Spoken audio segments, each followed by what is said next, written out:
You're welcome back to the show. This is the Pulse on Joy News. Get interactive with us because we are streaming live on our social media platforms. We are live on X, on Twitter, of course, on YouTube, myjoyonline.com, and on Facebook. Now, let's start from Parliament because the minority, they are alleging that the voters' register has been tampered with. The NDC has been up in arms against the Electoral Commission following the recent voter exhibition alleging illegal transfer of votes.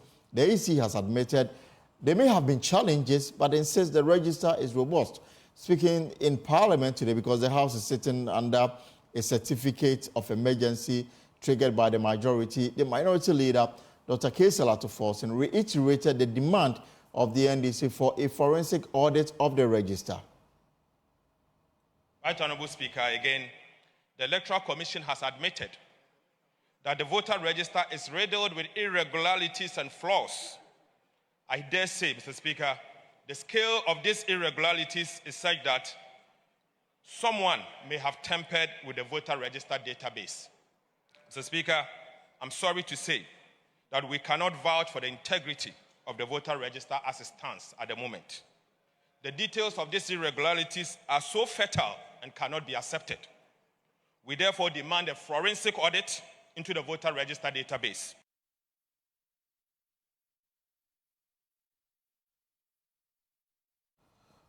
But remember that the Electoral Commission yesterday held a news conference and they admitted that there may have been some discrepancies in terms of the allegation regarding the transfer of some votes in the just ended voter exhibition exercise and insisted that they will undertake a nationwide audit of the register to ensure that it is credible for the conduct of the 2024 general elections. But the majority leader, Alexander Afenyo-Marken, has been hitting back, insisting the NDC is seeking to bastardize the independent institution. He also spoke on the floor in Parliament this afternoon. It's upon us not to condemn state institutions that are given constitutional mandates, including the Electoral Commission. I would want to plead with my respected colleagues to say that the Electoral Commission's register for the 2024 election is not credible, it's very rich. Where we identify challenges, let's take these challenges on board. Let's not attack the Electoral Commission and erode the confidence that people have in the Electoral Commission and our democracy. We can do all the criticism, but we should ensure that we hold in fidelity the institutions of state that they have the responsibility to shepherd this democracy through difficult times.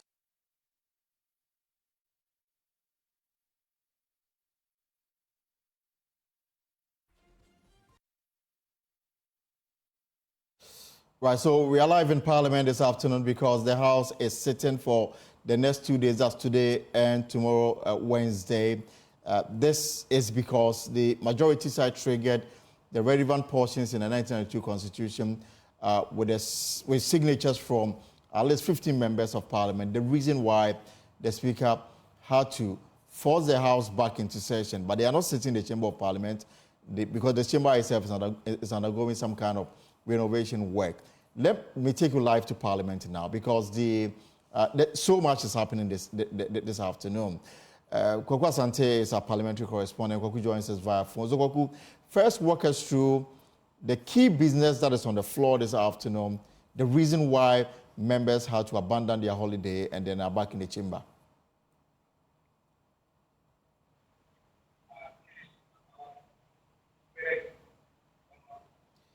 Yes, Kwaku, we can hardly hear you. If you can reposition yourself. Hello, Elton. Yes, I can hear you now. So I wanted to understand the key business that is before the House this afternoon. Well, Elton, in that notice that the majority sent to the Speaker of Parliament asking for this recall, they called for a number of issues to be discussed with, in particular, the $250 million energy sector recovery program loan, one, another $250 million IDA financing loan, two, some tax waivers that have been on the other paper, mounting to about $350 million for years now, and some bills.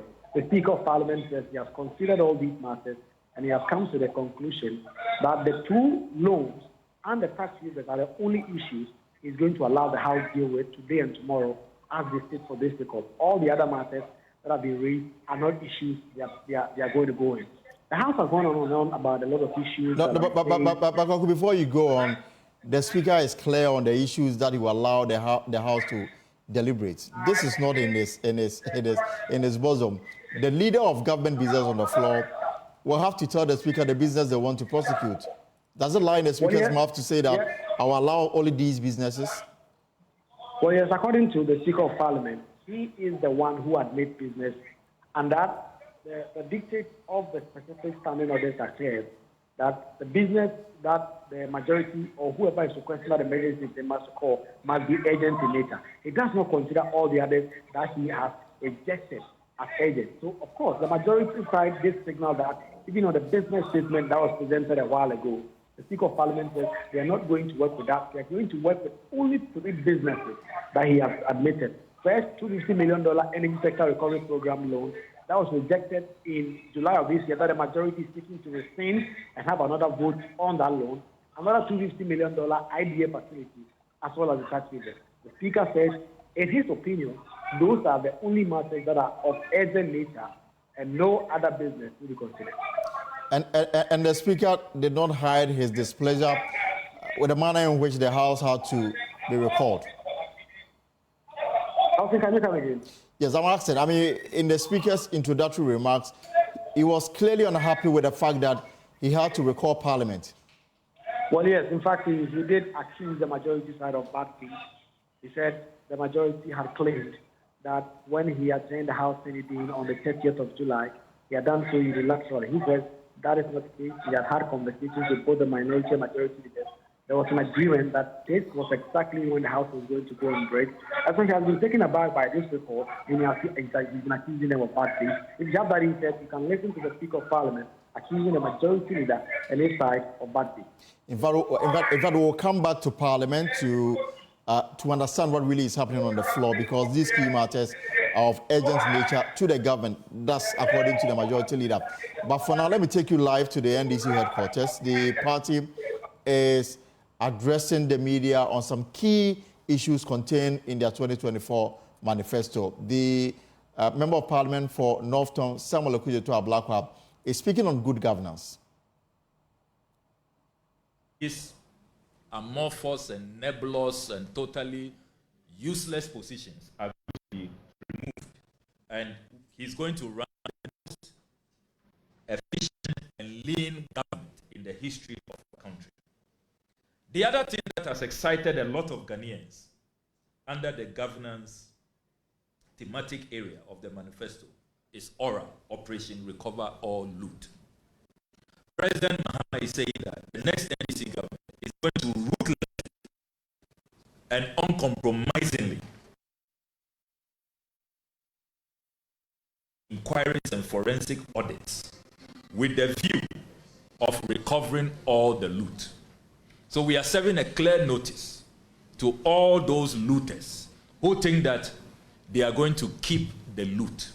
The Ghanaian people are saying that they are going to vote for the NDC so that we will recover all the loot. And I can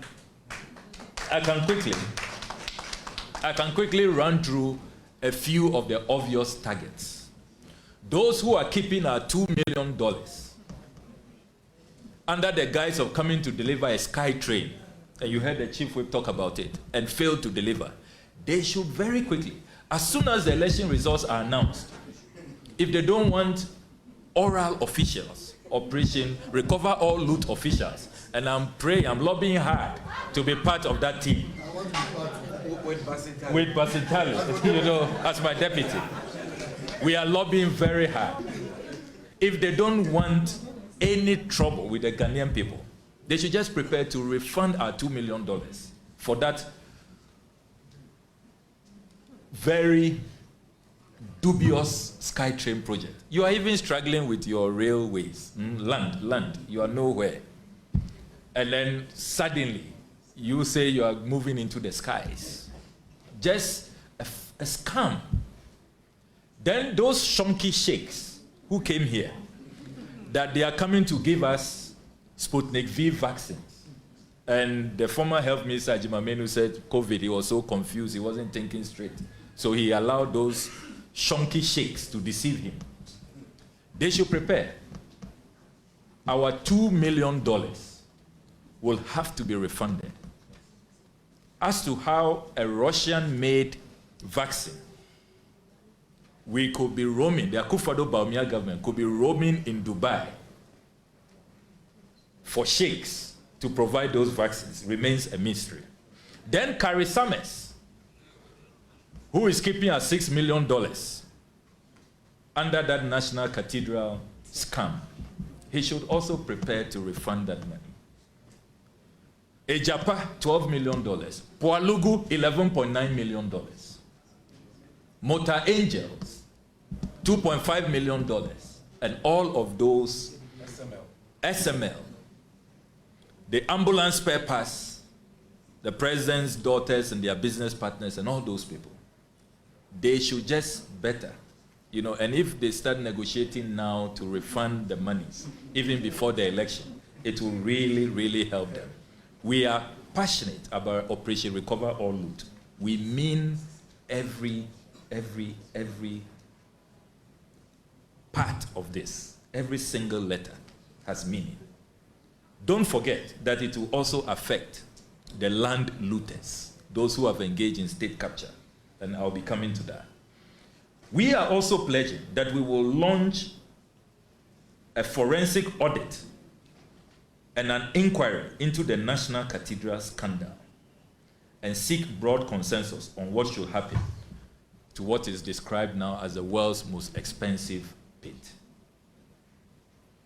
We are talking about over 339 million Ghana cedis.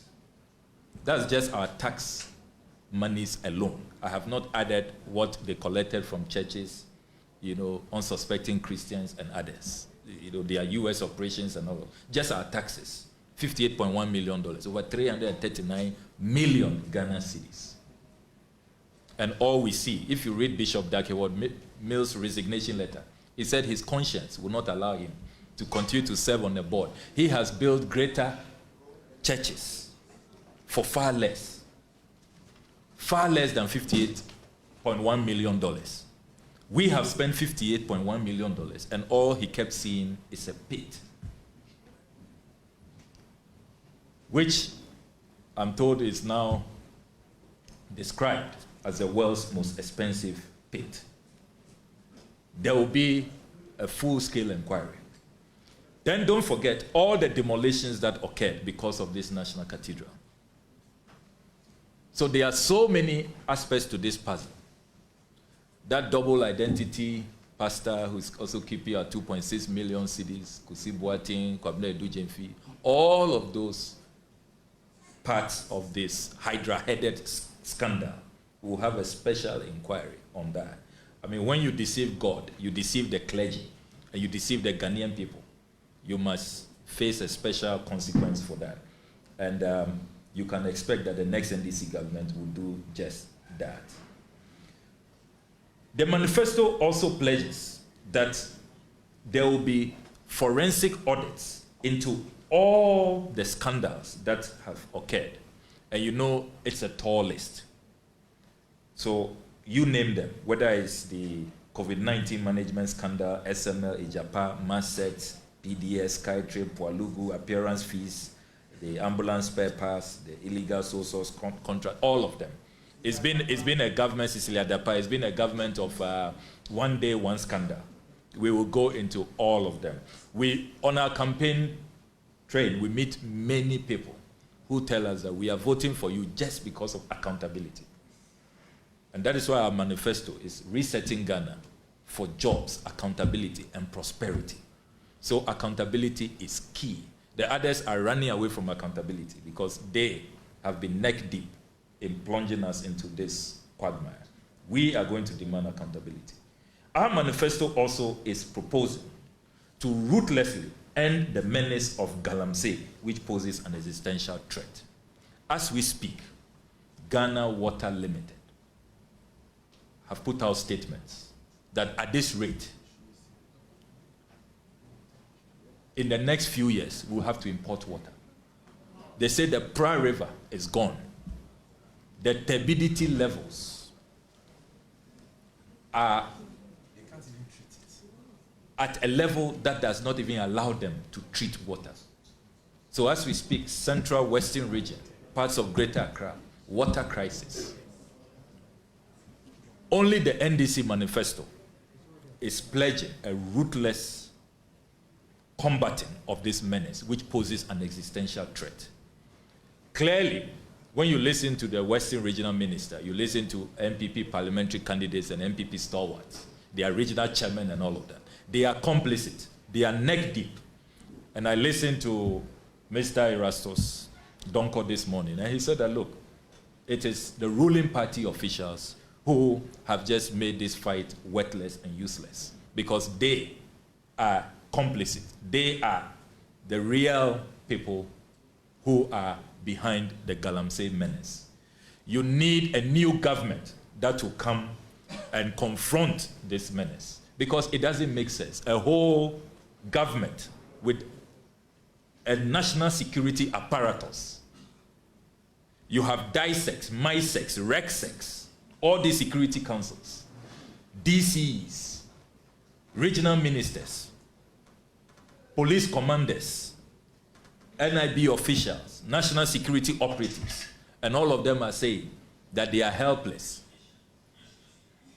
because of unarmed Ghanaians. Even if they are armed, can they match the billions that we approve in Parliament every year for national security? And see where we are. See where we are. Look at how our river bodies are looking. Apart from the Volta River, all our rivers are gone because of Galamsey. A deceptive president who told us that he was putting his presidency on the line. Apparently, nothing was put on there. There was even no line. The NDC manifesto is also saying that we'll collaborate with the judiciary to establish a special court for persons whom adverse findings have been made against them by the Auditor General and Parliament. This has been a long-standing conundrum. What happens to those who are indicted by the Auditor General and when they appear before PAC, and PAC also affirms those audit findings? What happens? There has been a lacuna for many years. Nothing really happens and they get away. If we are lucky and there are some, surcharging and retrievals by the Auditor General, then we get something back. The Auditor General, the Attorney General has not been prosecuting. We are saying that we are going to work with the judiciary to establish special courts just to deal with all of these people engaged in malfeasance, engaged in just financial diversions, blatant corruption, which is really bleeding this country. The next NDC government is also saying that we'll introduce legislation to usher in a new era of government scholarships. And I am particularly excited about this because as a former Deputy Minister for Education, working in the tertiary space, I saw how the scholarship regime was uncoordinated. So many scholarship points all over. The presidency has one, under the scholarship secretariat you have the GMPC, you have Cocoa Board, you have Get Fund, and scattered all over the place. We are saying that for the first time in this country's history, we are going to have one legislation to coordinate scholarship, bring all of them in one pool, and align them to national development. Should we be sending people out to go and do some kind of courses? I don't want to offend anybody. How does that really align with our national development? Where should we be? What are our human resource gaps in the next 5 years, the next 10 years, the next 15 years? What should we do? You go to our districts, they tell you critical shortage of various professionals, and yet our national scholarship regime does not align with those needs. But worst of all, ladies and gentlemen, the corruption which has engulfed this country has also taken over scholarships. So you have politically exposed persons, ministers, MPs, government officials, top politicians, fighting with the vulnerable, poor vulnerable people in North Tong, in Bumprugu Yoyo, in Savlugu, in Adaklu, and elsewhere. Why and elsewhere? Brilliant but needy people. Fighting with top politicians elite who are so endowed, who have resources, they are grabbing the scholarships for themselves. And we all know the story. That one of them is out there campaigning. He didn't even show remorse. You know, he has no shame. You know. They're running meetings. Yes. You know, so we are saying that the new law will totally prohibit politically exposed persons. You are not allowed, you can't benefit. If you are a government minister serving under President Mahama, you, your wife, your children cannot benefit. No appointee can benefit from scholarships. We are going to have a law and it will be clear. And they think we don't know what they have introduced. For the first time in this country's history, you have Goro boys around scholarships, where people now have to pay. They come to us always. We get the petitions. We know in Parliament, the chief whip is here. We have been petitioned. Goro boys, if you don't pay, how can brilliant but needy people come up with 80,000, 100,000, 120,000 cities? I mean, the corruption, it has no limits. It has no conscionable levels. Even poor, vulnerable people, they are exploiting them. So we are saying that, look, enough of this madness. We are going to have a new law to regulate scholarships and make sure that the scholarships are reserved for the poor, the vulnerable, needy but brilliant, and those who are going to pursue courses that align with our strategic national development objectives. Then we are also saying that we are going to wage a ruthless war against state capture. We are going to have a new piece of legislation that will prohibit politicians from buying state assets. We have had enough. Enough is enough. Cabinet ministers wanting to buy our hotels. Some of them die in their will. You see our forests in their will, our Ramsar site. They are willing it to Wafasi forever and all of that. We are saying enough is enough. We are going to ban all politicians from buying state assets. Then this part of the legislation also excites me. The legislation is going to make it compulsory for Ghana to have a national assets register. So all our lands will be on that register. You have heard us in Parliament. It is, and fortuitously, it was the Honorable Agboja who asked that question in February 2022, more than 2.5 years ago, asking the lands minister, the state of our public lands, who they have sold to, how much they sold it for, if any are left. Up to now, it's been such a tussle. They say they don't have the data. They don't really, they are still compiling and all of that. It's a tedious exercise. Yeah. And yet,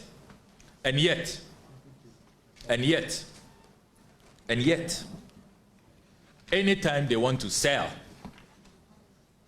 they know where the lands are located to sell. They know where the bungalows are to demolish them and sell the land. We have been asking Works and Housing Minister, how many bungalows do we have in Ghana? They can't tell us. Those of you who follow the proceedings of the Assurances Committee. So we are saying that enough of that. We are going to have a national asset register. Everything that belongs to Ghana belongs to the Ghanaian people, you and I. Whether hotels, forests, Ramsar sites, lands, cars, everything, it will be on that register. And then all of us can protect it.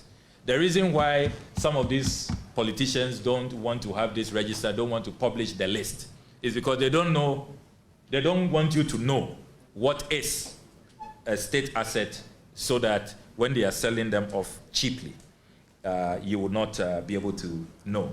And for those of you who have followed our latest exposés, if you think that these policies are not important, just follow our latest exposés and see what we are losing. Did you follow the latest expose on the cantonment's lands? The lands at Lawales, AU village. You saw how cheaply they sold them. Can you believe cantonment's land, they were selling a plot for just 183,000 Ghana cedis. Can you believe that? And if you see the top officials, I've published the list. Nobody can challenge that list. Kate Jemfua, she bought hers 31st August 2022, the MPP Women's Organizer. Ibrahim Mohammed Awad, then Minister of Tourism, 30th November 2020. Governor of the Bank of Ghana, Dr. N.S. Yedu Addison, 31st August 2022. Elsie Adoawaji, Deputy Governor, 27th August 2020. Maxwell Opoku Afari, Deputy Governor, Bank of Ghana. He bought his from President Akufo-Addo, 31st August 2022. Joseph Boahin Edu, the CEO of Cocobol, bought his from the President, 30th October 2020. Dr. Janet Ampedu-Fofie, Chairperson, Presidential Emoluments Committee, also bought hers from President Akufo-Addo on 29th June 2022. Kwabna Mante Jektenyako, Board Member, Ghana Airport Company, President Akufo-Addo's appointee, bought his from President Akufo-Addo on 22nd October 2022. His Excellency Anselm Rasford Ajete Sowa, Ghana High Commissioner to Canada, also bought his from President Akufo-Addo on 14th October 2020. Anna Asare Odro, former MPP Women's Organizer, Holland Chapter, bought hers from President Akufo-Addo on 25th February 2021. Ken Oforiate's Enterprise Assurance. You know Ken Oforiate doesn't miss out. Enterprise Assurance. Insurance? Enterprise Life Assurance. Ken Oforiate's Enterprise Life Assurance. 15 December 2023 is when he grabbed his from his cousin. This was a family affair. Then you have Georgina Wood on the list. 50 October 2020, you have the president's appointed board chairman at SIC at the time, 14th October 2020, Kwesi Abuaje Etua. You know, this is what is going on. And if you see how much people are paying, 183,752 Ghana cedis, so less than $11,000. Meanwhile, on the market, the open market, they are telling me that it's between $700,000 and 1 million Ghana cedis for a plot. Dollars, pardon me. $700,000 to $1 million. So, if you look at the exchange rate, they are grabbing this for less than $11,000. This is pure donkomi, what they call donkomi.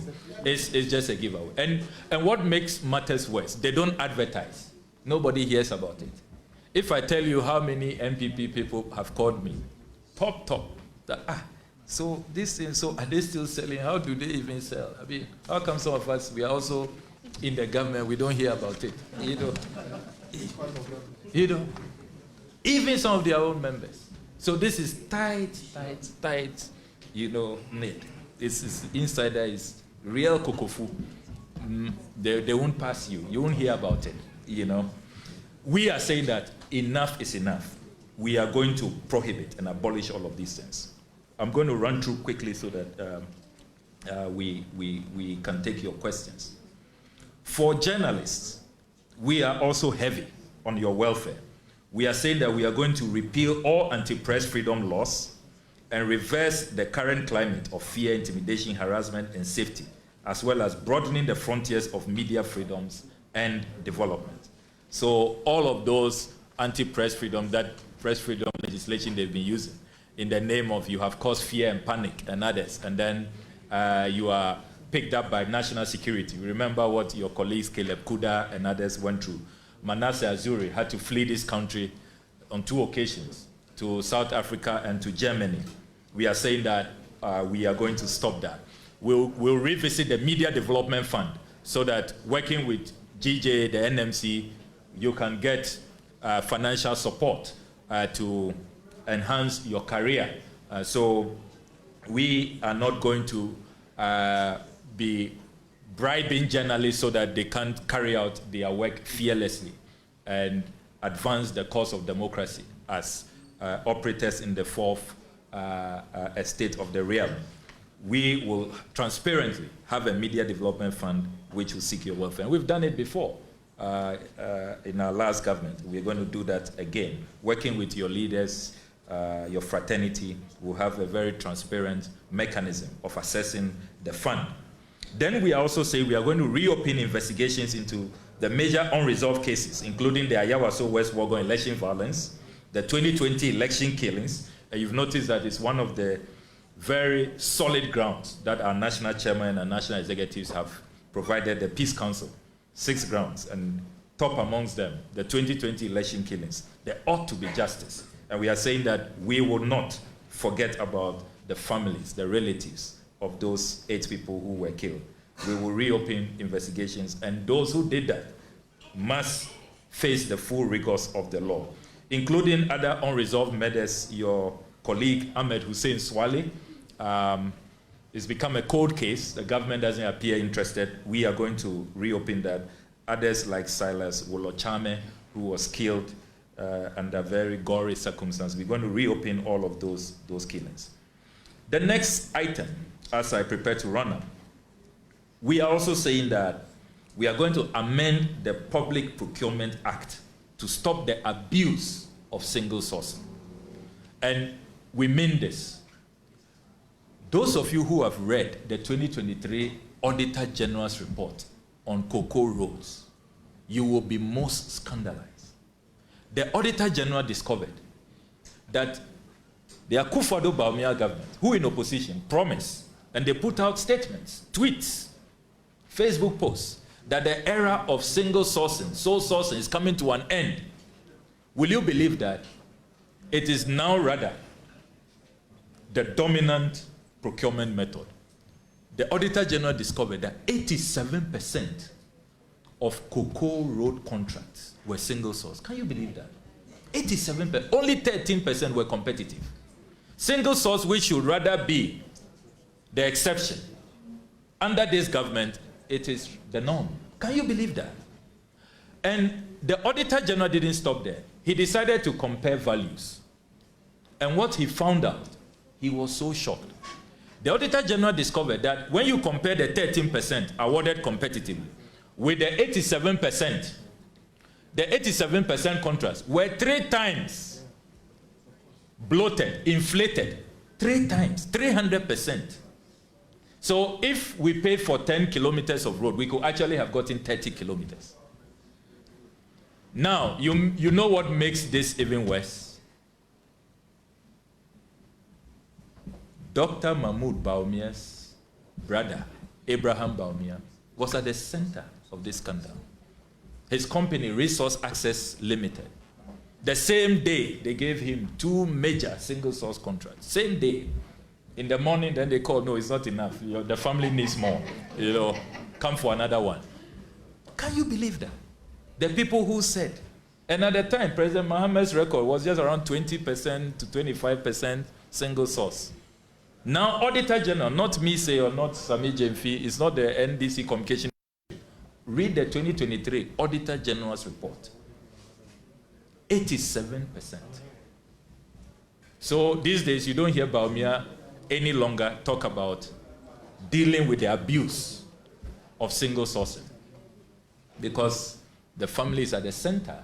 He and his brothers, they are looting like there's no tomorrow, with royalties paid to Kennedy Japan. They are looting like there's no tomorrow. The NDC manifesto also pledges to usher in a new dawn of foreign relations to enhance the image of Ghana and protect diplomatic enclaves as required under international law. We are saying that we will sanction perpetrators who demolished diplomatic properties belonging to the Nigerian High Commission and the Bulgarian Embassy. We make a renewed pledge to all diplomats in Ghana that under international law, under the Vienna Convention on Diplomatic Relations, we shall protect their enclaves, and we shall make sure that we pursue a foreign policy that positions Ghana in the Committee of Nations as a friendly nation. We will not be, President Mahama would not be caught snitching on neighboring countries and virtually taking sides and engaging in diplomatic engagements and forepower which will undermine the stability, the security of our country. President Mahama would not engage in those diplomatic forepowers we have seen under President Akufo-Addo. And finally, and this is quite a personal one, I'm really over the moon for this one.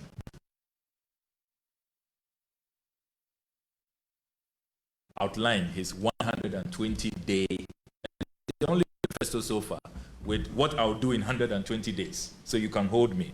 I'm not going to come and then forget about, right from day one, I'm going to get to work. And within 120 days, you should know which aspects of this manifesto, as President Mahama is going to focus attention on.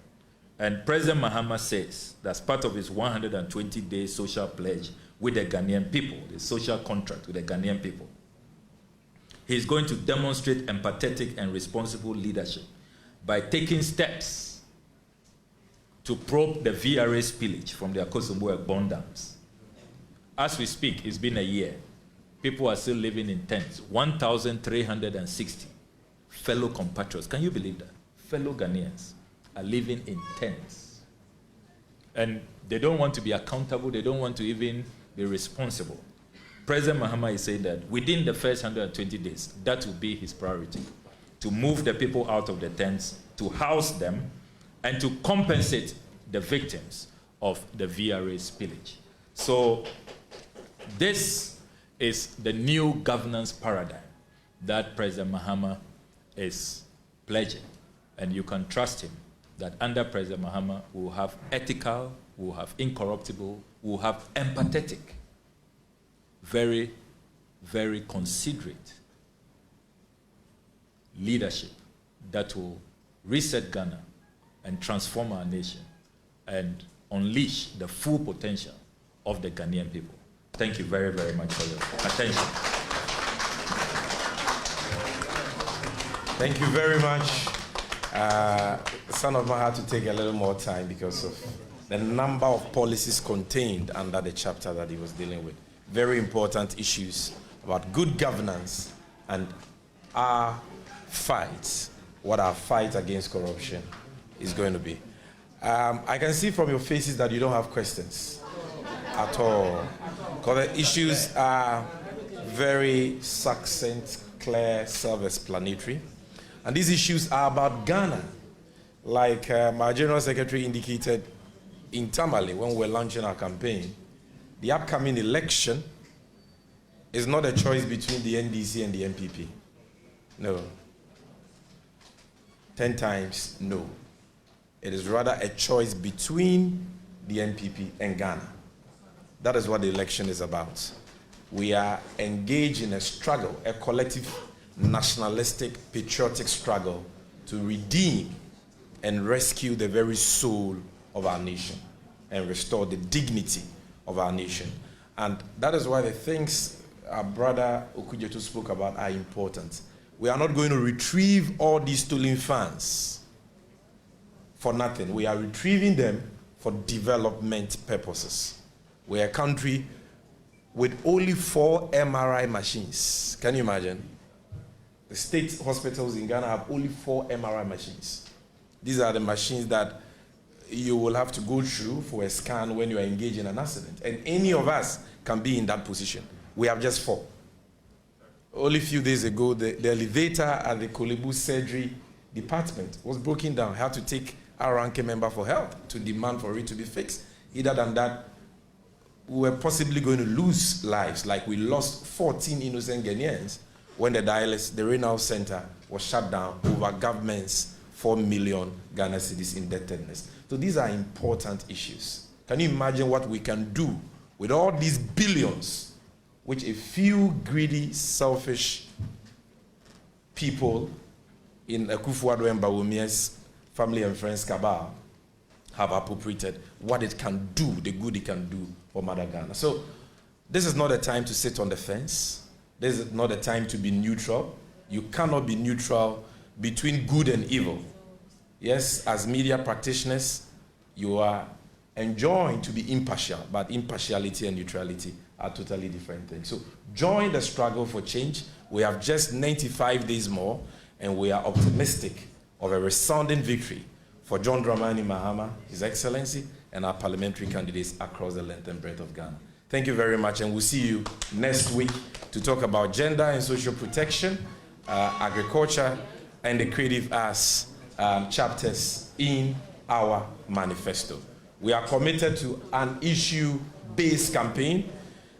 We don't engage in a campaign of insults at all, because we have a lot of policy to share with the Ghanaian people, and that is what we'll be doing throughout this month of September. So thank you. We'll be with you shortly before you leave. Thank you very much.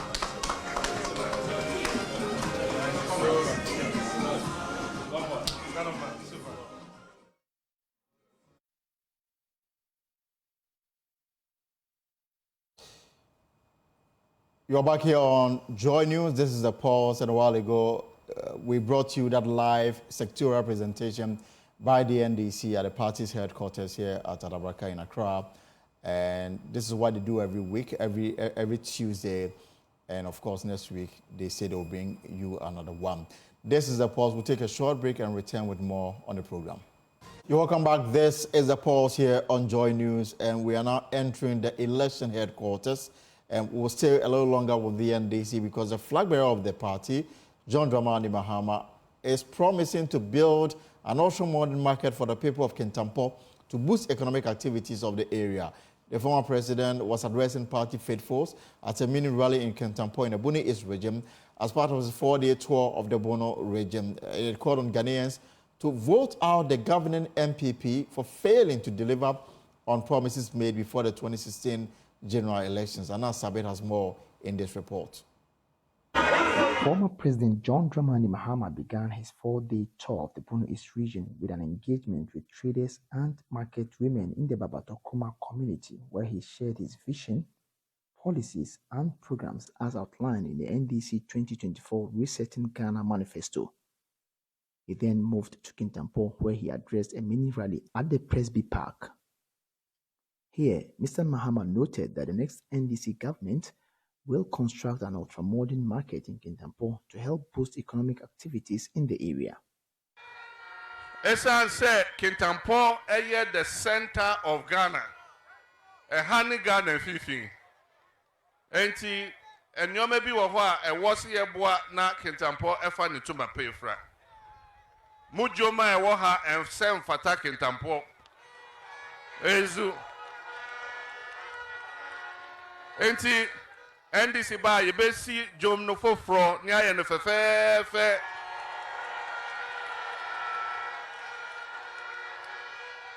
Ezu Ebi say nipa free stream eba Kintampo beto nyomako Ebi nso free south eba ebedi dwa wo Kintampo Enti o say yesi jom no se na ebeya kono se obia ebetimi aba ejom no. The campaign train then moved to the Nkranza North constituency with a mini rally at Kranka. Former President John Dramani Mahama reiterated the fact that the Chief Executive Officer of DKM is an MPP faithful and a financier of the Baumia campaign. Mokai said 2016, Abraham Yemampenyi, Jumedi Ebi by our friend DKM. Mokai said, Sam Reno, MPP4, Omo MP4, ne one Omo Boja, a press conference. Says DKM no. A me, any munya balodina dia. Mokai.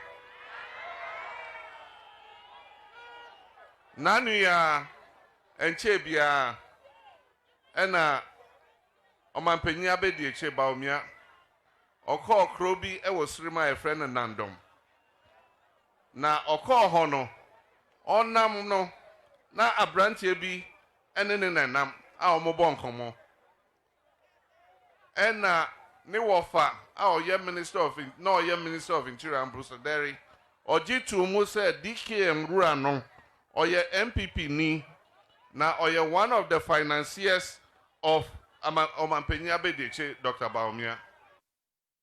The final constituency to host the former president to climax day one of his tour is the Tichima North constituency, where Mr. Mahama, at a mini rally in Ofuman, promised to improve the deplorable road networks of the area, which has been left to rot by the NPP government. Ampanso, Yadiosie, Eyoyo, Yamakofi Job, Ebegu Kwano, Oye Juma, kama. And they fit you Bodomoba and Chebia and Yedrue. You can't see a draw for my say, oh, Aden. A quina yetia, if you say quina ye. Nana Adrian say, you bay you quina, acopie, when she quina so. And a fofian to attack, and you fear by mu. You fear by mu, and a sa, a Jumano, a kaye. The day one of the campaign then came to its end in Arua, where Mr. Mahama assured the people of the NDC's commitment towards bringing relief to the people when voted into office on December 7. Anna Sabit, Joy News, Bono East Region.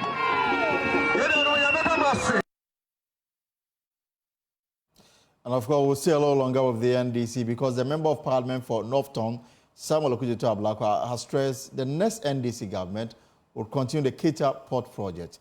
He explained that the NDC 2024 manifesto has a detailed, comprehensive plan to ensure the port is delivered to inure to the benefits of the people of the Volta region and northern regions. He was speaking at the media engagement at the NDC's Volta regional office in Ho.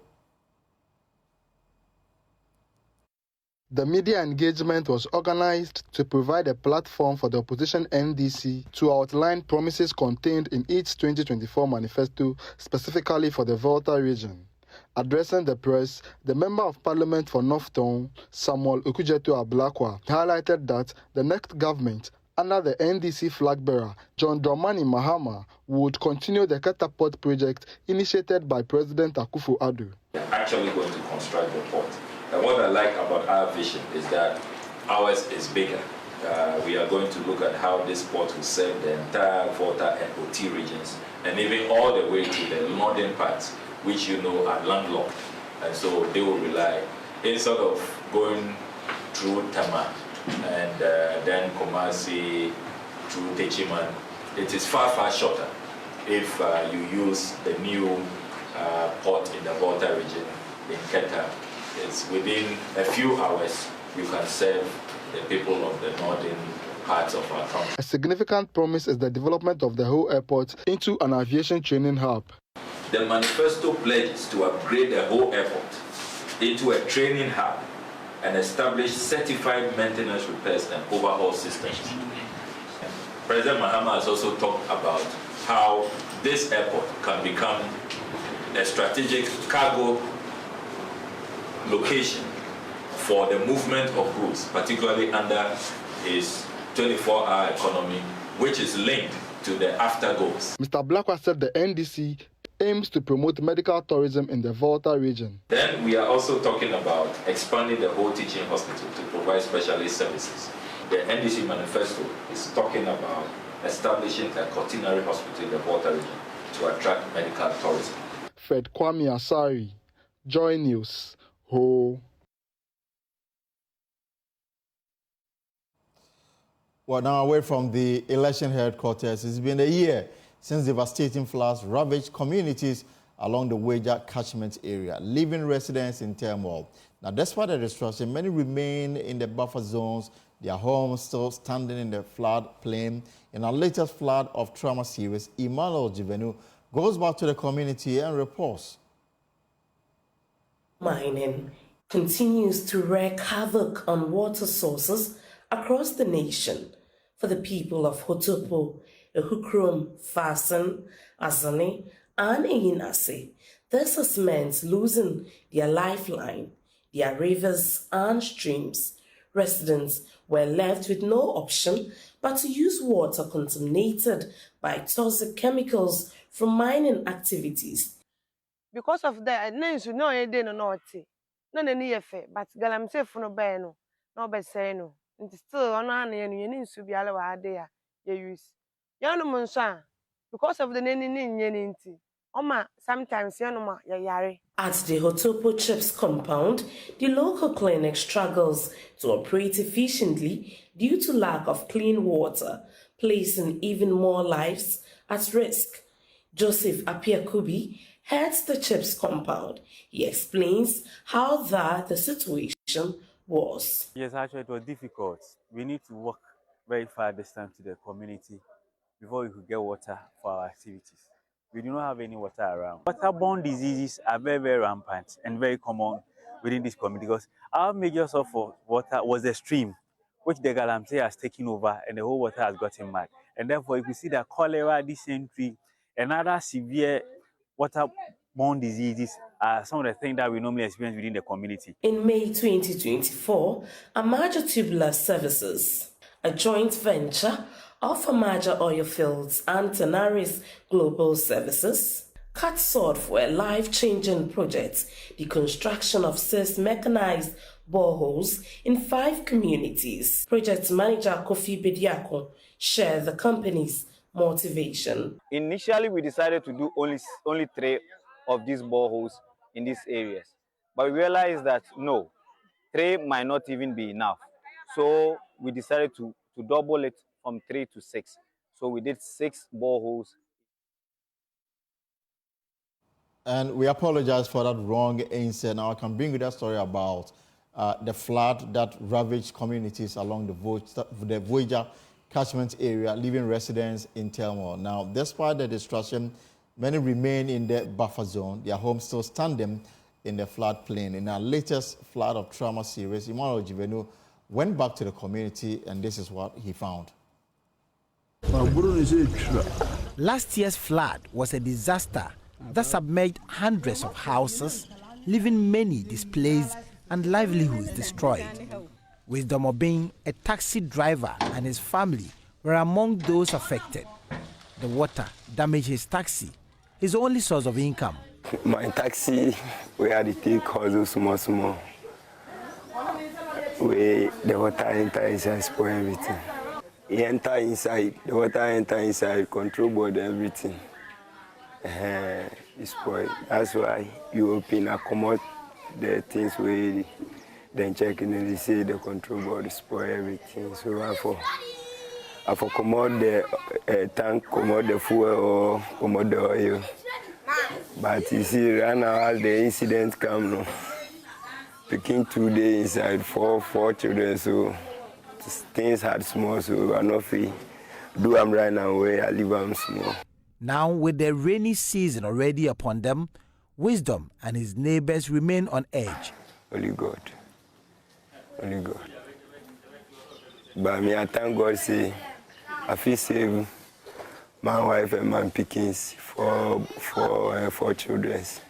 And some people's fathers and my mothers, where everybody not die.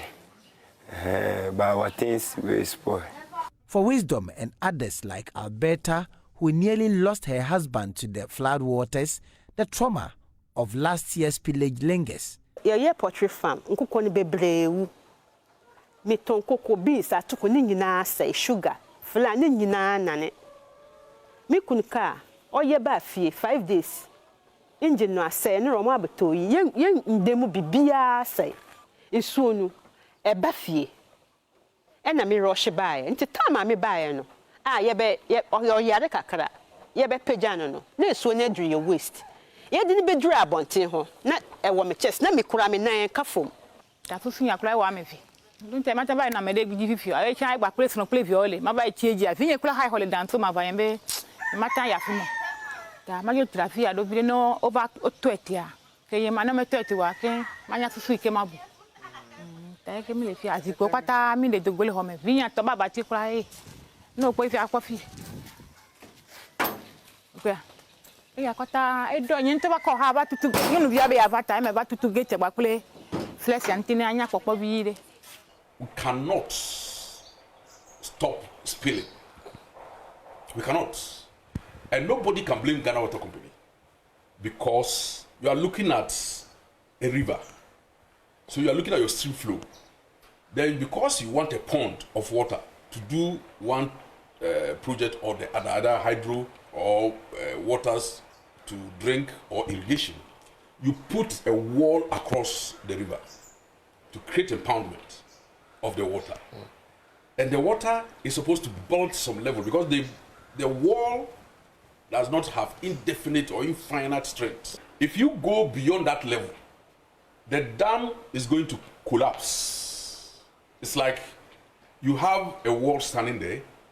The pressure or the weakness is here, but the water is building up. If it gets to a particular level, what it does is to push it across.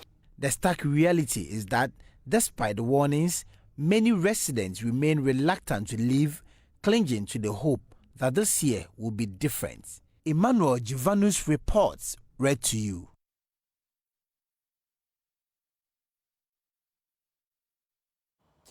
Right now, let's talk about something that is becoming a very disturbing matter. Let's start from the central region because at least 9 shops and a church have been razed by fire in Kaswa. This was last night. This brings to 3 separate fire incidents recorded in the last 7 days. The fire, which was reported to have started in a metal container at about 5:30 p.m. at a suburb of Kaswa, swept through 8 others and a church, burning all belongings to ashes. Here is a victim who says she lost everything. I'm the assembly member for James Motel area, and yes, part of it. Okay. Tell us what happened. Yes, myself, I wasn't around, yes, until not too long ago when I had information that some part of my electoral area is burning. So I have to come myself and see. And yes, I've witnessed the impact, yes, which I would say is very, very serious. I learned you own a shop here. Tell me what happened. I was at home and I had a call that our shop is burning. I don't know what exactly is the problem. At the time I get to this place, it was west. We locked the shop. It was west. There's nothing we can do about it. What do you do in that shop? I sell drinks. It's a sport. I sell food too as well. It's a drinking spot? Yeah. Oh, I had a call. You had a call? Today is our off day, so we don't come to work today. We lost everything. Everything. I mean everything. Not even everything. We lost everything. Totally. Even our money is inside the we lost everything. You mean fiscal cash? Yes, please. So this was last night at Kaswa in the Central Region. Remember, also here in the Greater Accra Region is day 3 in the fire service attempt to put out a fire that started last Sunday at Zongo Lane, close to the Rollins Park. Before that, there was another at around, Mateko, right? Yesterday. No, this was last week. Last week we had one at Malata. Around Market. Malata. All right. Around Malata. So the person I just spoke to is the public relations officer with the Ghana National Fire Service, Alex Kenate. He's here in the studio. He's wearing what he's wearing because he's been working since last week and still working. Exactly, non-stop. Right. So you are coming from the Zongo Lane. Yes, I'm coming from the Zongo Lane. Why has it taken you this long to put out this fire? Well, so a good afternoon to yourself. When you stay in the dark, in the fire so long, sometimes you lose count. So it's not the will of the fire service to have a prolonged fire like this. As I would say, who wouldn't want to go home and have some rest? But then the excruciating circumstances we are dealing with is what is prolonging the fire. We are dealing with a situation where the building has a lot of cracks in there, and some part of the building has collapsed or caved in as I speak to you right now. And the other part of the building has visible cracks there, which is likely to collapse any moment. Any moment. Exactly. And I saw your Facebook post, this was around 11 a.m., saying that even though there was this collapse, all your personnel escaped from the. So what is it? Is it a fire, or the building that you anticipate will collapse is just weak? The fire subjected to the building has made it weak, and also maybe we're still investigating, but maybe proper care wasn't taken in building, because then it shouldn't be able to break down, collapse so quickly. It should probably have some endurance level. So due to the fact that the building can collapse at any time, we are proceeding with caution. The fact that we want to, as much as possible, salvage items or save properties doesn't mean that we have to put either firefighters or the civilians in harm's way. So we are treading cautiously, but the fact is that the construction of the building didn't factor fire safety into consideration. It's just one way in, one way out. And the fact that these people have fortified their shops and even the floors to the shops with padlocks and burglar proofs. Yes. So you realize that when the fire was starting, one shop can have about 6-7 padlocks on it, even up to 10 padlocks.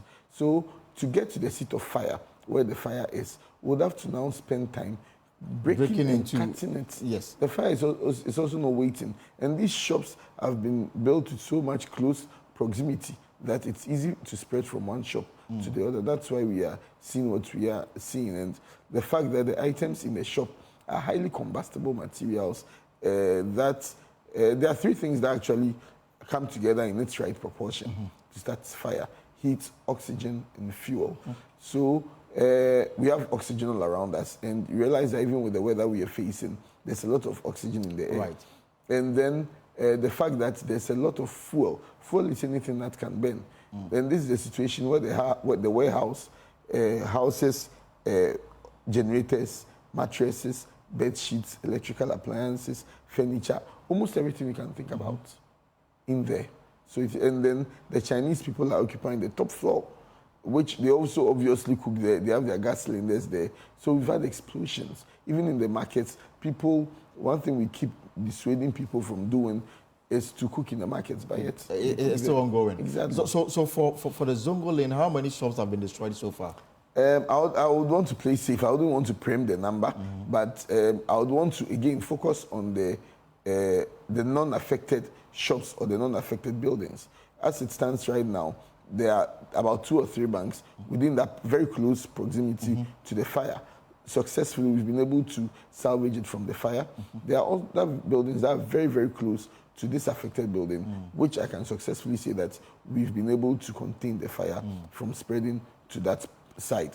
And as at yesterday, 10 p.m., our chief fire officer officially pronounced that the fire is under control.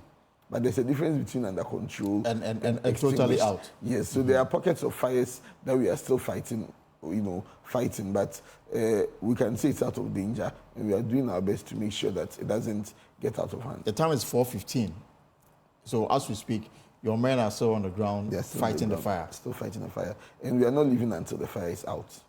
So even if it takes 1 week, but it will take 1 week, no matter how long it takes, we are committed to fighting the fire. It's early day yet, but what is your preliminary investigation telling you? Well, we have our forensic scientists from our national headquarters at the scene who are carrying out assessments, picking up clues and evidence that would help in the investigation. So I would want to leave it to them to finish. But then the challenge we've been facing is that when we do our investigations, because the markets, the assemblies are the custodians of these markets, we present our findings to them and we make our recommendations. But most of the time... After fighting every fire, exactly, you present your findings to the assembly, plus recommendations. Yes, but most of the time the recommendations has left a bit to be desired, because then if the recommendations were properly enforced, we would see a lot of early fire warning systems like smoke detectors installed in there. We would see the segregation of items within the market being implemented, and we would see the strong enforcement of not allowing people to cook or have gas cylinders inside these markets. So we will do our part. We are still fighting a fire, even at the peril of our lives. And so people should bear with the fire service and not because, but for the professionalism, the gallantry exhibited by the officers of the Ghana National Fire Service would have had a bigger disaster on our hands. The banks, the buildings would have really caught fire. But for the intervention of our chief fire officer, our director of operations, our other sectional heads, would have had a different discussion now. We'll come back to dwell more on the challenges you are facing in terms of, undertaking your mandate. Let's move from the Zongo Lane to Parliament. Now, at the commencement of business today, the Speaker of Parliament was full of praise for the manner in which the Ghana Fire Service reacted to the fire that's engulfed some portion of the Justice 100 building. It's almost a week now. I'm sure you've done your investigation. What exactly caused this fire? Well, investigations take more than a day, more than a week. Some investigations even take a month, or more to come up with. So, and the investigations also, after it's conducted, goes through quite a lot of people, to be sure it's credible before it's out. So, as of now, it's still in the pipeline. We've not come up with a conclusive investigation yet. So we'll submit it to Parliament and they will make our recommendations. So going forward, we would try to avert such a disaster in the future. I remember at the heat of the fire, when we spoke to you and, of course, some personnel from the service, you told us that the room that was engulfed in flame had some material stored in there, and that probably may have, pushed the fire to rage in the manner that it did. Is it normal to have such, such materials or such property in such a building?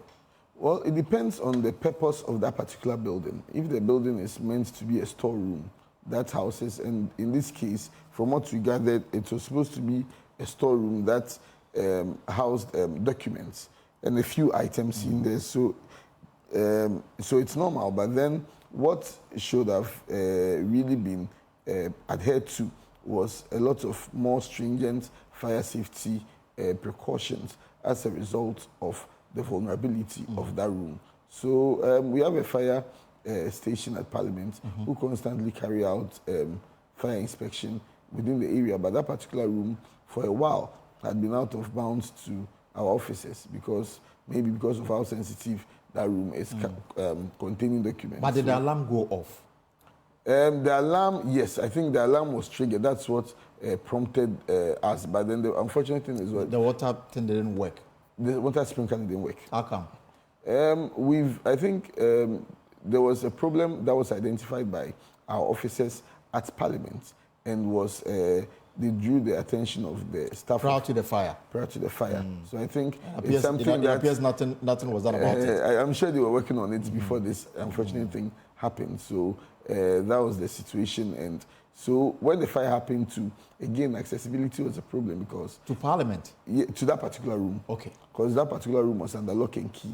So when it started, we couldn't have gone in. So it took a while to have it open before tackling it. So at the time we were able to get access to it, the fire had spread. But kudos to our men and our chief fire officer who was there. We were able to contain it and prevent it from further spread to other parts of. And I guess your investigation and outcome that will be contained in your findings and recommendations. You are going to make a forceful proposition to Parliament. Exactly, and the fact that our fire officers are there who do, because as I said, that particular room was a bit restricted to our officers. So you realize that all other places that were not restricted to our officers didn't record such fires. So I'm hoping that going forward, other state institutions that have our officers there should do well to make all the officers accessible to us, because you can never tell where a fire would start within a particular building. Parliament is a very important arm of government. Is it normal that the legislative arm of government does not have a standby fire engine? Oh, so there was we've always had a standby fire engine there, and as a service, we are being proactive in extending our services to everyone within the country. So it was faulty, and we had to have it serviced. So when it was functional, it had to be reassigned to Anya, because we had to serve the good people of Anya. We got under tender to Parliament though, but we had to make sure that it was in it was in a very perfect working condition. So as I talked to you, it's at our workshop in Tema being worked on, and as our chief had promised, within the shortest possible time, we'll have a standby tender at Parliament again. And you also reported that from last week up until now, you've recorded over 50 fire outbreaks. Yes. Across the country. Across the country. Greater Accra leading. If we should even extend it to all, like the Greater Ghana, it might be a bit more. A bit more. It might be a bit, considering electrical fires, vehicular fires, domestic fires, commercial fires. Yes, we would have in excess of 50 fires within the week. If you could compare this on a regular basis, like this is just for 1 week, is it normal, or you are having an upsurge in the number of reported fire cases? This is even a reduction, because we've been constantly embarking on excessive fire safety campaign. But it's regrettable to note that people have nonchalant attitude towards fire safety. People always feel like they fear the thief more than they fear fires. So that's what we face. Our officers at Makola, for instance, carry out extensive fire education within the markets, but people's attitude towards them is unfortunate. If I'm to say this in Chi, they go to talk to them and they'll be like, you know, that kind of thing. Last 2 years, we had a collaboration with a media house and to have fire education at Dome Market. I was there.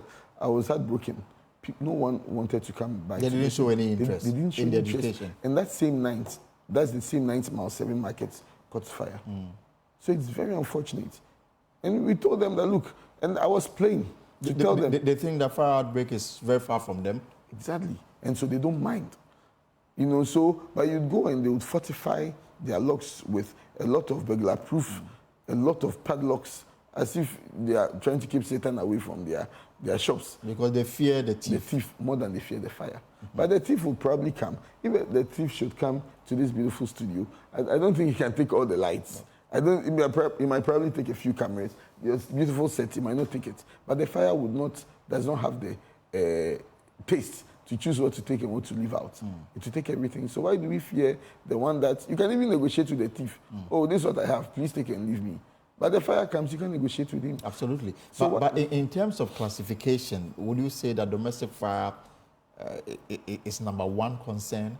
Domestic and electrical fires. Electrical fires. Yes. And what really is the issue here? Is it poor electric wiring or gas explosion? What in terms of the rank will you say is responsible more for domestic fire?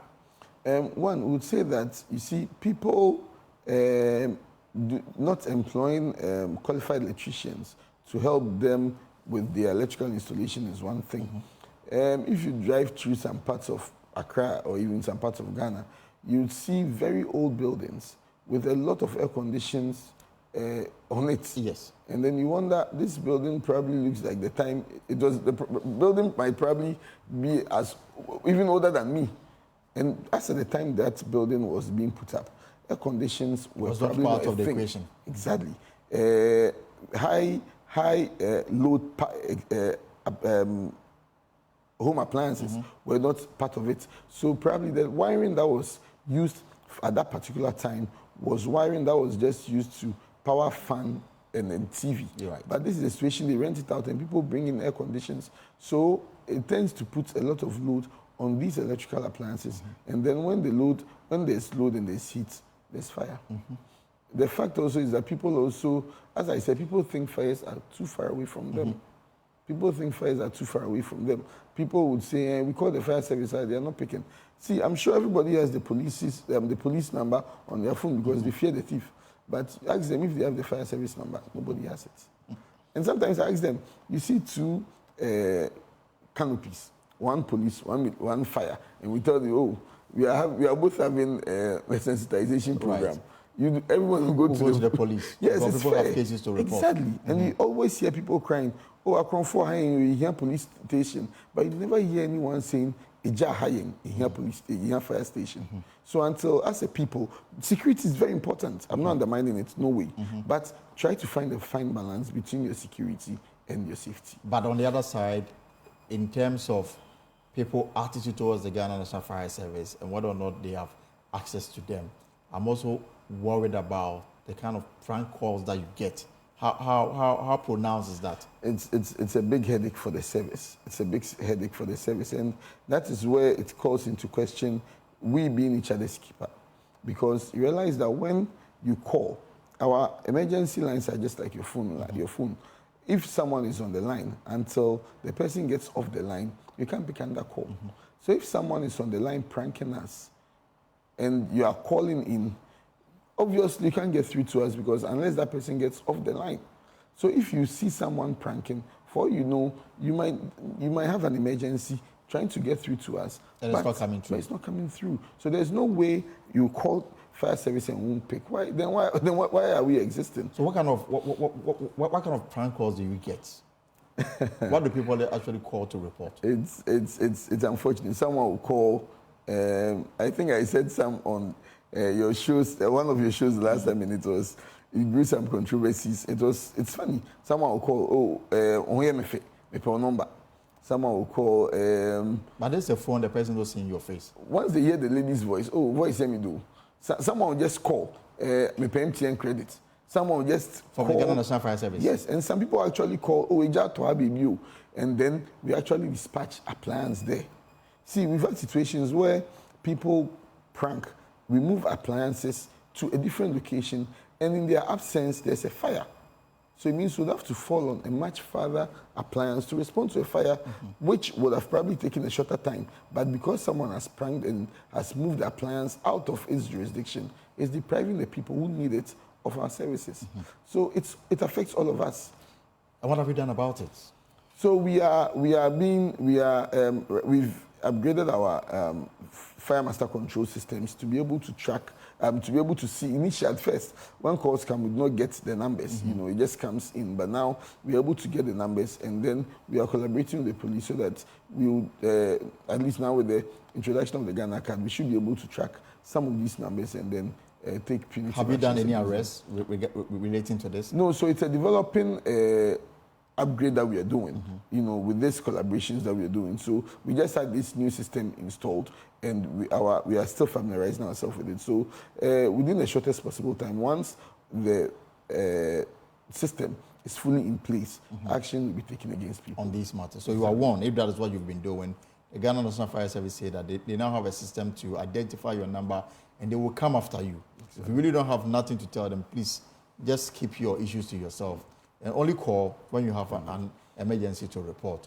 And of course, we are talking about the Ghana National Fire Service here with Alex Nate. So now let's talk about the challenges that you face. I remember the Accra Central Fire that also raged for some time and actually tested your competence in dealing with fire and its related matters. Now, after the fire was doused, the head of the service made it clear that the service was going through a lot of challenges. Right in front of your office at Accra, I see people sell all manner of things. Underwear, even your fire hydrants, you can't even locate them, and all these matters. Are these still challenges that you are battling with? There are challenges you are battling with, and you realize that, as I said, we don't really have prosecutorial powers to be able to take people on. That's why it's a collaborative effort between ourselves and other stakeholders who would help us achieve what we want to achieve. We can probably drive people away from outside of the station, but it behoves on the assembly who to ensure that they don't come back. Exactly. But you are not getting that support from the assembly. You're not getting that willpower.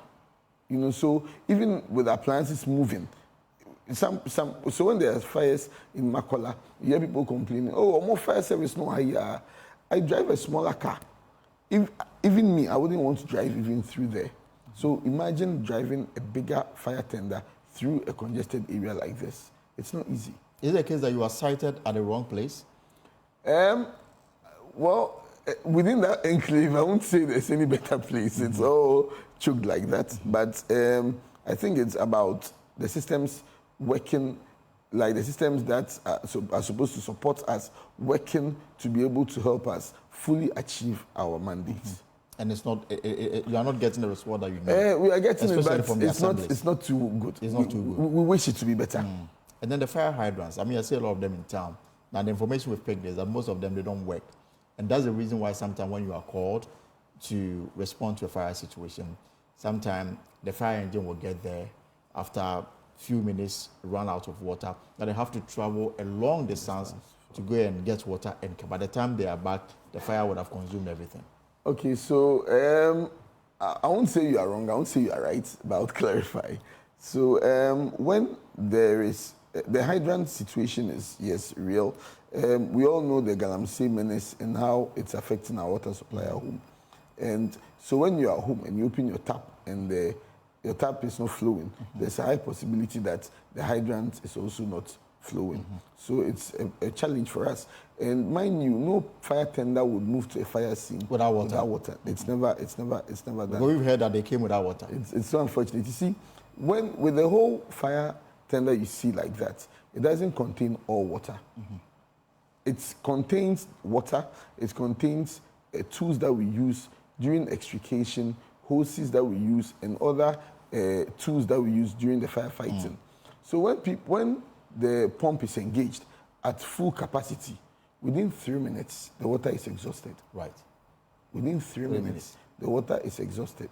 So then, when the first appliance gets to the scene, that's the assessment. They know the water level they are carrying, the number of gallons they are carrying in their appliance.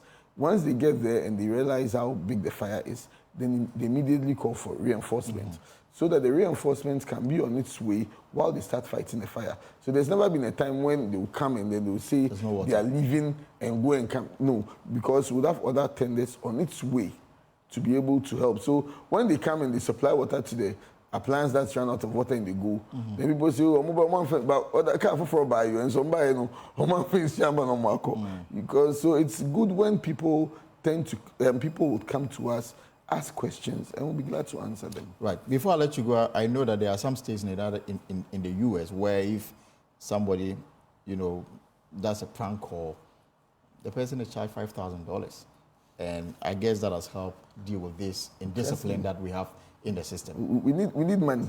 So if you start charging people, it's help us. But before you go, we are almost about entering the dry season. What will be your final message to Ghanaians as we wrap up? So I'll tell people that our fire stations do not have padlocks on them. We are open 24/7. Walk to any fire station. Ask them that I want to stay safe. What can I do? We are there for you. And to the market men and market women at Zongo Lane, please, we are not taking you for granted. And it is not our will that this fire has protracted. But again, as much as I empathize, I want this to be a lesson that moving forward, let's all be each other's keeper. When you occupy a particular space or a particular shop, and you realize that within that area, they are citing buildings or they are citing other unapproved structures within the place, ask questions that with this that you're doing, if there's any emergency, how do you expect the fire service to respond? Ask questions, please, because do not wait, because at the Zongo Lane fire, for instance, I had situations where people came to me that, why don't you people break this place and pass your car through? And I told them that you saw it when they were building it. Right. You never thought of a day like this. So you're now telling us to break it. So let's avoid such issues. All right. Alex Kenate is with the Public Relations Office of the Ghana National Fire Service. And the assurance here is that for folks at the Zongo Lane, they are still working to ensure that there is complete, dousing of the fire that is still, but it's under control. It started on Sunday, and I hope that hopefully very soon they will declare it out completely. This is the pulse here on Joy News. Now, let me take you outside the shores of Ghana, and Germany is still in shock after a suspected member of the so-called Islamic State carried out a terror attack during a festival in the city of Solingen. The suspect, a 26-year-old Syrian asylum seeker, has been arrested. ISIS claimed responsibility for the mass knife attack but provided no evidence. DW Thomas Sparrow joins me for more on this. So, Thomas, what more have authorities found out about the alleged perpetrators' motivation? This investigation has been now taken over by Germany's public prosecutor, which is a sign that German authorities are indeed looking into all different avenues related to a possible terror attack. They are investigating the 26-year-old Syrian who has been arrested and who is believed to have acted with a radical Islamist motivation.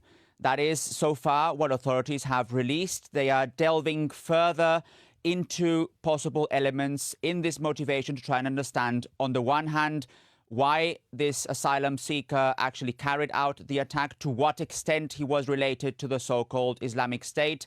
The Islamic State claimed responsibility for the attack, did not provide any immediate evidence. So this is also something that Germany's public prosecutor is looking into. You can imagine that this attack in the city of Solingen has generated shock here in Germany, not only in Solingen or in the neighboring region, but overall in the country. Knife attacks are not necessarily very common in Germany compared to other countries around the world, but it is something that authorities are now looking very carefully, also when it comes to possible political consequences.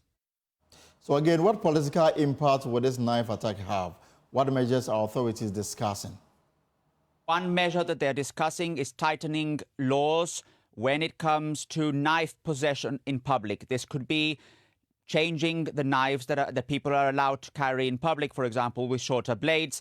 It also involves having knife-free zones. For example, when there is a festival like in the city of Solingen, those who are in favor of that basically say that it would help create a sense of security. Those who are against that say that it would be very difficult to enforce. And a second element, because we're talking here of the main suspect as an asylum seeker that had come from Syria in December 22, is how to strengthen laws of migration and deportation, especially of failed asylum seekers. This second element particularly relevant in Germany now, because only in a few days there are regional elections into Eastern German states where the issue of migration is particularly controversial. So migration on the one hand and possession of weapons on the other hand, those are the big two topics that politicians are discussing now. And again, can you tell us about the victims and the wounded? The alleged perpetrator killed 3 people in Solingen during that festival at the weekend and injured several others. And it has been reported here in Germany that those who were wounded are now out of danger, at least most of them, and at least physically. And this is important to stress because experts have already indicated that even if those who were wounded recover from it physically, the impact of the attack in Solingen, the impact for those directly and indirectly affected is one that will probably take longer to heal. These kinds of attacks do not happen very often here in Germany. These kinds of attacks leave a mark not only for the community, not only for those directly affected, but for the country as a whole. So as well as the political discussions in the country, as well as the political consequences that such an attack might have, the discussion here in Germany now is also about helping those who were directly affected, but also helping the community and the country as a whole to recover after this shock. Thomas Power with the DW TV, thank you so much for your time this afternoon here on the Power. That's our show, folks, for today. But we have more stories on myjoyonline.com. Student whose staff colleague at O'Reilly Senior High School arrested. Speaker accuses majority of bad faith over parliament recall for emergency. We need answers. Family of staff O'Reilly SHS student demand justice. There are so many stories we have on myjoyonline.com for your reading pleasure. But that's our show for today. We are back tomorrow, same time at 3 p.m. for another exciting edition of the Pop. But whatever you are up to in the hours ahead, I hope is profitable. My name is Elton Bobby. Have a good evening.